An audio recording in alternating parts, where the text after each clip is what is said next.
এই দেশে পীর আছে বলে আমি কোনো দল করি না, এই দেশে খতিব আছে পরিচয় দেয় আমি কোনো দল করি না, এই দেশে মাহফিলের বড় বড় বক্তা আছে বলে আমি কোনো দল টল নাই, এই দেশে মসজিদের ইমাম আছে বলে আমি দল করি না। ওরা সুবিধাবাদী, ওরা সুবিধাবাদী, ওরা সবার কাছে ভালো থাকতে চায়। রাসূলুল্লাহর উম্মত ৭৩ দল, আর আপনি বলছেন আপনি কোন দল করেন না, তাহলে তো উম্মতের ভিতরে শুরুতেই নাই, আপনি প্রথমে তো বাদ। মানুষ যখন মারা যায় কবরে রাখার সময় একটা দোয়া আছে, বিসমিল্লাহি ওয়া আলা মিল্লাতে রাসূলিল্লাহ। বাংলা অর্থ কি? দল আছে না নাই? জান্নাতি দল কয়টা?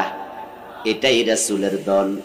এখন যেই হুজুর আজীবন কইছে আমি কোন দল করি না, এখন হে মারা গেলে দোয়া কোনটা? ও দোস্ত, এর জন্য তো নতুন দোয়া বানাতে হবে। ইসলামী দল করে না এমন লোকের সংখ্যাই তো সমাজে বেশি, যারা রাসূলুল্লাহর দলে যোগ দেয় না, বরং ধর্মনিরপেক্ষ সংবিধানের পক্ষে জীবন কাটাচ্ছে। ডক্টর কামাল মিয়ার লেখা সংবিধান মেনে এটাকে পবিত্র সংবিধান আখ্যা দেয়।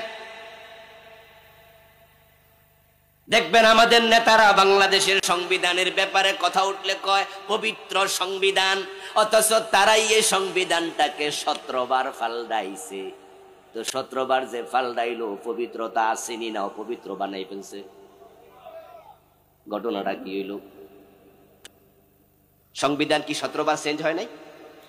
এই শিক্ষিত ভাইরা কথা বলতে হবে, 17 বার চেঞ্জ হয়েছে কিনা?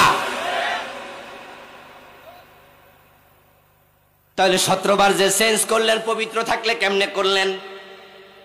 আসলে মানুষের লেখা পবিত্র হয় না, মানুষের লেখার মাঝে ভুল আছে, ভ্রান্তি আছে, মানুষের লেখার মাঝে দান্দিকতা আছে।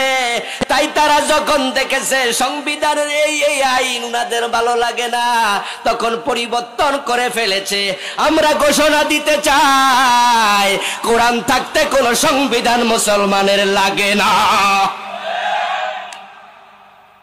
কোরআনই তো আমাদের সংবিধান।